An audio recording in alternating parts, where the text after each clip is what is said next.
રાધે રાધે, જય સિયારામ. રાધે રાધે, જય સિયારામ, જય સિયારામ. આપણે રાણીમાં રૂડીમાનું ચરિત્ર ચાલે છે. રાણીમાં રૂડીમાના ચરિત્રમાં આગળ વધીએ તો વાત એવી છે કે વીરા ભગતની એક ખેડૂત ખોટી ચાળી ખાય છે કે વીરા ભગતના ઢોરા છે ને ખેડૂતના ખેતરમાં ઘૂસી ગયા છે. એટલે અહીંયાના જે દરબાર હતા ગામના, ઈ ડોસાજી દરબાર ઈ ખેતરની અંદર તપાસ કરવા જાય છે. ઈ ખેતરની અંદર તપાસ કરવા જાય છે કે ઢોરા ક્યાં ક્યાં ઘૂસી ગયા, જરાક જઈને જોઈ આવું તો ખરા. એમ તપાસ કરવા આવ્યા તો સ્વયં દ્વારકાધીશ વીરા ભગતનું રૂપ ધારણ કરીને ત્યાં આવી ગયા હતા અને ઢોરાને સરસ રીતે ખેતરોમાંથી કાઢી અને મોકળા મેદાનમાં ચરવા માટે મૂકી દીધા હતા. બધાય ઢોરા મોકળા મેદાનમાં ચરતા હતા. તો ડોસાજી બોલે છે, અરે આ તો ખોટી ચાળી ખાધી, અહીંયા તો બધા ઢોરા સરસ રીતે મેદાનમાં ચરે છે. એટલે વીરા ભગતે કીધું કે આવો આવો બાપુ આવો, કે અત્યારે તો તમારા કહુંબા પાણીનો ટાઈમ છે અને કહુંબા પાણીમાં તમે આવું કરો છો, કે એમ ફરવા નીકળો છો, કે એમ કહુંબા લીધા કે નહીં. ત્યારે ડોસાજીને વીરાની વાણી મધથી પણ મીઠી લાગી, કારણ કે ભગવાન છે ને, એમ ભગવાન બોલે ત્યારે એની મીઠાશમાં આખું જગત મુગ્ધ બની જાય એવી ભગવાનની મીઠી વાણી હોય છે. અરે એની મુરલી પણ એટલી મીઠી છે. મુરલી ધૂન વૈકુંઠ ગઈ, સુરદાસે લખ્યું છે કે મુરલીની ધૂની વૈકુંઠમાં ગઈ તો વૈકુંઠના લોકો પણ બાવરા થઈ ગયા બિચારા. વૈકુંઠના લોકો પણ બાવરા થઈ જાય છે એવી મુરલીની ધૂન હતી. તો ઈ જ ભગવાન જ્યારે સ્વયં પોતાના મુખેથી વેણ ઉચ્ચારે ત્યારે ઈ કેટલું મીઠું બોલતા હશે એની કલ્પના ન થઈ શકે. ભગવાન એટલા મીઠા છે. રાસ પંચાધ્યાયમાં જ્યારે કૃષ્ણ ભગવાન ગોપીઓની પરીક્ષા કરે છે અને ગોપીઓને કહે છે કે તમે પાછી ઘરે વહી જાઓ એવી પરીક્ષા કરે છે, ત્યારે આવે છે કે કૃષ્ણ એટલું મીઠું બોલે છે કે ત્રણેય લોકની અંદર આવી મીઠી વાણી કોઈ બોલી શકતું નથી. એવું અહીંયા આવે છે, શ્લોક મેં વાંચેલો છે. કારણ કે મીઠું બોલવામાં અગ્રગણ્ય છે કૃષ્ણ ભગવાન. કૃષ્ણથી મીઠું કોઈ બોલતું નથી, કારણ કે સાક્ષાત ભગવાન છે ને. મનુષ્યને તો શું છે, રજોગુણ આવે તો મોઢું બગાડે, તમોગુણ આવે તો ગાળાગાળી કરે, સત્વગુણ હોય તો વળી બે વેળ મીઠા બોલી લે, એ સ્વાર્થ માટે. પણ સાક્ષાત ભગવાન જ્યારે બોલે છે ત્યારે અતિશય મીઠું બોલે છે, નિશ્ચિત રૂપે અતિશય મીઠું બોલે છે, એમાં કોઈ એટલે કોઈ શંકા નથી. તો ડોસાજીને એમ થયું કે ઓહો, આ કેટલું મીઠું બોલે છે. અને ડોસાજીનું હૈયું જાણે કહેવા માંડ્યું કે ડોહા, વીરાની ચરણ રજ લે, તેમાં તારું અને તારી 71 પેઢીનું કલ્યાણ છે, ભવનો ફેરો છૂટી જવાશે. આ અગમ્ય ભાવની ભરતીમાં મુંજાતા દરબાર બોલ્યા. જો હવે ડોસાજી છે ને એનું મન એમ કહેવા માંડ્યું કે ડોસા, આ વીરા ભગતની ચરણ રજ લઈ લે, કે જો આ વીરા ભગતની ચરણ રજ તું લઈ લઈશ ને તો તારી 71 પેઢીનું કલ્યાણ થઈ જશે, નિશ્ચિત 71 પેઢીનું કલ્યાણ થઈ જશે અને તારો ભવનો ફેરો છૂટી જશે. જો આ છે પરમ વૈષ્ણવના લક્ષણ. પરમ વૈષ્ણવ એવા છે કે એને જોતા વેત જ સામેના વ્યક્તિના મનમાં ભક્તિ ઉત્પન્ન થઈ જાય છે. આ છે પરમ વૈષ્ણવના લક્ષણ. એની વાણી દ્વારા, એના વર્તન દ્વારા, એના જીવન દ્વારા બધા લોકોને ભક્તિ ઉત્પન્ન થઈ જાય છે, નિશ્ચિત. એમાં કોઈ એટલે કોઈ શંકા નથી.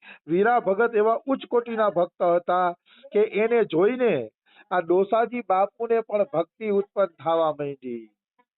એને વીરાની નકર ગામનો ધણી હતો ડોસાજી, અને ડોસાજી અને વીરો ભગત તો એક સાધારણ ભરવાડ હતા. સાધારણ ભરવાડ હોવા છતાં પણ એની ચરણ રજ લેવા માટે મથવા માંડ્યા કે મને એની ચરણ રજ મળી જાય. આવી વાત છે. તો કહેવાનો ભાવ શું છે? કહેવાનો ભાવ ઈ છે કે ભગવાન જ્યારે મળે છે ત્યારે એક અજીબ આકર્ષણ તો મૂકી જાય છે. અહીંયા આપણે એમ થાય કે તો દ્વારકાધીશ હતા, તો વીરા ભગતની ચરણ રજ લેવાનું કેમ ઈચ્છા કરી? એટલા માટે કે ભગવાન ઈચ્છતા હતા કે મને નહીં, મારા ભક્તના ચરણમાં ઝૂકે, મારા ભક્તની કદર કરે. એટલે ભગવાને એને એવું ખેંચાણ કરે છે કે જાણે વીરો ભગત જ મહાન છે.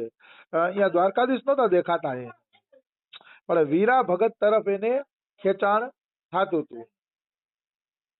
આવી વસ્તુ છે. તો કહેવાનો ભાવ શું છે? ભગવાન એક અજીબ આકર્ષણ તો ઉત્પન્ન કરે જ છે. તો ડોસાજી મૂંઝાણા, થોડાક એટલે મૂંઝાણા કે ભગત સામે મારે કેમ કેવું કે હું તમને જોવા જ આવ્યો તો તમારી ગાયું ખેતરમાં ઘૂસી ગઈ છે કે નહીં, હું તમને જ જોવા આવ્યો છું, કેવી રીતે કેવું? એટલે મૂંઝાતા મૂંઝાતા કીધું કે ભગત તમારી સામે કોણ જાણે જૂઠું બોલવાનું મન અચકાય છે, બાકી અમે તો ગરાસિયા છીએ, પેટ ખૂટલાય તો અમારી ચીજ છે. એ કે સગા બાપ કે ઘરવાળી નહીં, પેટની વાત ન કરાવવા દઈએ. આ ડોહાજી બોલે છે. જો ભગવાન સામે હોય કે ભગવાનનો ભક્ત સામે હોય ને તો વ્યક્તિ જૂઠું પણ બોલી શકતો નથી, ખોટું પણ બોલી શકતો નથી. ભગવાનનો એટલો પ્રભાવ પડે છે કે આ ખોટું કોઈ બોલી જ નથી શકતું. એ તો મેં અનુભવ કર્યો. અમારા સદગુરુદેવ પેલા અહીંથી પરિક્રમા કરવા નીકળતા ગુજરાતી કોલોની પાસેથી, તો આમ પૂછે ને કે માલા कैसी चल रही है, તો ખોટું ન બોલી શકી એમ. મેં તો બાબા માલા તો ઓછી થાય છે, અધ્યયન વધુ થાય છે. તો બાબા કે અચ્છા અચ્છા અચ્છા, આમ ખોટું ન બોલી શકી. મેં અનુભવ કર્યો. ખોટું તો ઠીક, સાચું બોલવું હોય તો જુબાન ન ખુલે, ખોટું બોલવાની તો દૂરની વાત છે. એટલો મહાપુરુષ અને ભગવાનનો પ્રભાવ રહેતો હોય છે. એટલો પ્રભાવ કે અહીંયા બોલવું પણ મુશ્કેલ થઈ જાય. એના સત્યનું તેજ એટલું હોય, એના સત્યનું તપ એટલું હોય, માણસ અહીંયા જૂઠું ન બોલી શકે. આવી વાત છે. એ તો ક્યારેક તમે મહાપુરુષ સાથે વાત કરશો ને અહીંયા બરસાનામાં આવીને, ત્યારે તમને લોકોને ખબર પડશે કે મહાપુરુષ પાસે બેસવું કેટલું અઘરું છે. તો ડોહાજી કહે છે કે અમે તો ગરાસિયા છીએ, વીરા ભગત ગરાસિયા, પેટની ખૂટલાઈ અમારી તો ચીજ છે. કે પેટની ખૂટલાઈ અમે બહુ રાખીએ, સગા બાપને કે ઘરવાળીને પણ પેટની વાત ન કરાવવા દઈએ કે અમારા પેટમાં શું હાલે છે, શું વિચાર હાલે છે. પણ વીરા ભગત તમારી આમ ખોટું નથી બોલાતું મારાથી. તો વીરો ભગત કહે છે ઉપકાર દરબાર ઉપકારી કીએ. આજે વીરો ભાગ્યશાળી થઈ ગયો કે ગામ ધણી નેવાના પાણી મોભે ચડાવે છે. મતલબ ગામના ધણી આજે પોતાનો નિયમ બદલે છે. પત્નીને ને બાપને પણ જે વાત નથી કહેતા એ મને કહે છે. એટલે મારું અતિશય સૌભાગ્ય છે. મારું અતિશય સૌભાગ્ય છે, દિવ્ય સૌભાગ્ય છે કે આજે તમે મારા માટે આવું બોલો છો. એ કે ભગવાન છે ને, ભગવાન માખણ લગાડે છે, બાપુ બાપુ કરે છે. ભગવાન તો ભગવાન જ છે ને, આમ તો ભગવાન બાપુ જ છે, એક જાતના ક્ષત્રિય વંશમાં છે, પણ તેથી ભગવાનને બાપુ નહોતા કહેવાતા, હવે બાપુ કહેવાય છે બધા દરબારોને. તો એ કે છે દરબાર દરબાર તમે બહુ સાચું કીધું. એ કે મારું સૌભાગ્ય કે તમે મારી પાસે ખોટું નથી બોલતા. પછી કે છે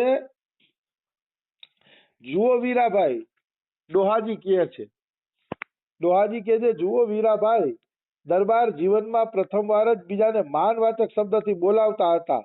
આમ બોલાવવું એમે તેમને પોતાનું સોમાન ગવાતું હતું, પણ તેમનાથી પણ સમજાતું ન હતું કે આજે વીરો ભગત વિરાટ થતો હતો અને પોતે તેમનાથી સાવ નાના બની જતા હતા.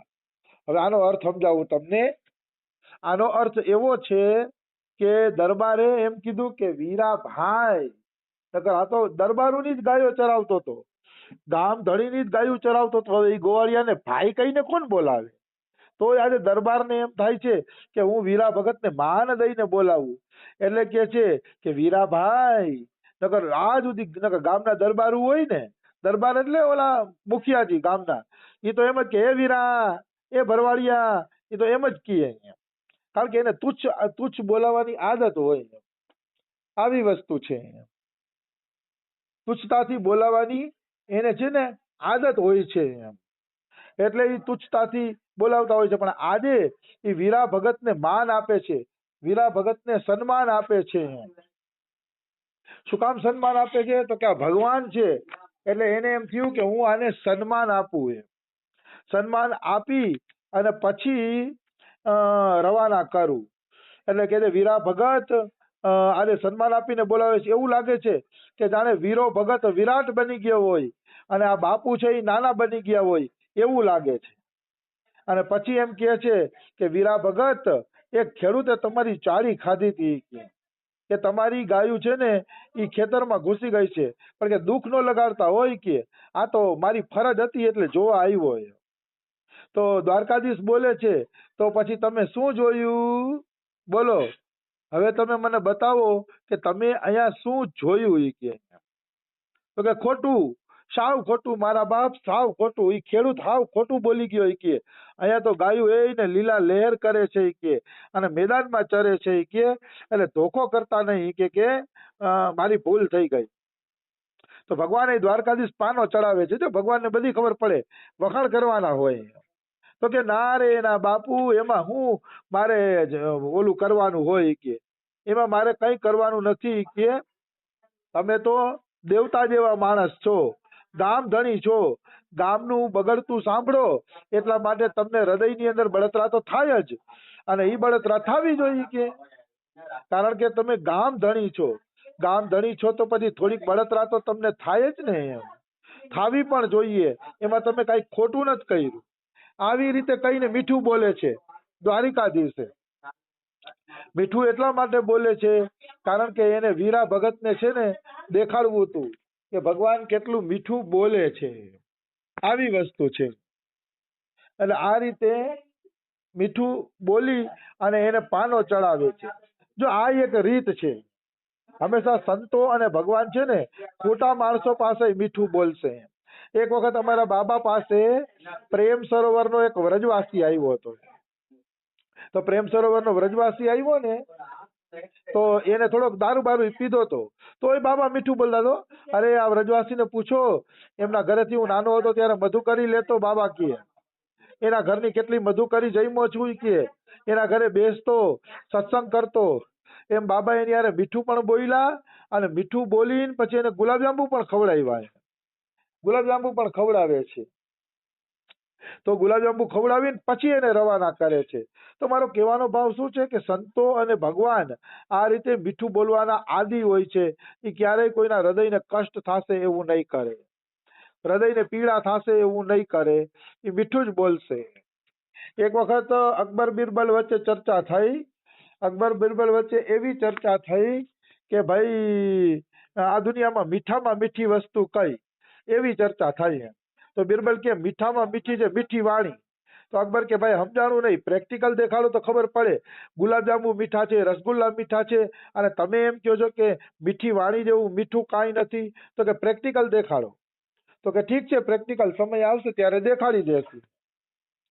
પછી શું થયું, એકવાર બિરબલે અકબરની બેગમને બેનને જમવા બોલાવી, લગભગ એની બેનને જમવા બોલાવી અકબરની, અને બેનને જમવા બોલાવીને 56 ભોગ જમાડ્યા. નવા કેટલાય 56 ભોગ જમાડે છે એને, અને 56 ભોગ જમાડી અને એક આઈટમ પીરસી કે આ ખાવ. તો ઓલી બેગમ અથવા તો એની બેન એમ કે છે હવે નહીં ખવાય હોય કે હવે પેટ ભરાઈ ગયું છે, હવે નહીં ખવાય કે એમ. તો બિરબલ કે છે ખાઈ લ્યો, તમારા ખસમે પણ આવી વાનગી નહીં ખવડાવી હોય. મતલબ કડવું બોલ્યા કે તારા પતિએ હું નહીં ખવડાવ્યું હોય, ખાઈ લે આવી છો તો એમ. તરત મોઢું બગડી ગયું. અકબર પાસે ગઈ અને અકબરને કીધું કે બિરબલે મને આવું કહી દીધું કે બિરબલને ફાંસીના માંડલે ચડાવી દો. તો અકબરે બિરબલને બોલાવ્યા અને બિરબલને કીધું કે હું તને ફાંસીના માંડલે ચડાવી દઈશ કે તે મારી બેગમને આવું શા માટે કીધું કે ફાંસીના માંડલે ચડાવી દઈશ. તો કે હુજુર, આ તમારા પ્રશ્નનો જવાબ હતો. મેં તમને કીધું હતું ને કે મીઠામાં મીઠું મીઠી વાણી છે. તમારી બેગમને 56 ભોગ જમાડ્યા, પણ એ 56 ભોગ ફીકા થઈ ગયા જ્યારે હું છે ને કે મીઠી વાણી ના બોલ્યો ત્યારે. એટલે મીઠી વાણીની જેટલી મહિમા છે એટલી બીજા એકેયની મહિમા નથી. એટલી બધી મીઠી વાણીની મહિમા છે. ત્યારે બિરબલે પણ સ્વીકાર્યું કે વાસ્તવમાં મીઠી વાણીની જે મહિમા છે, અકબરે પણ સ્વીકાર્યું કે એના જેવું બીજું જગતમાં એકેય નથી. તો સમય થઈ ગયો છે, બીજું આપણે કાલે લઈ લેશી. રાધે રાધે, જય સિયા રામ.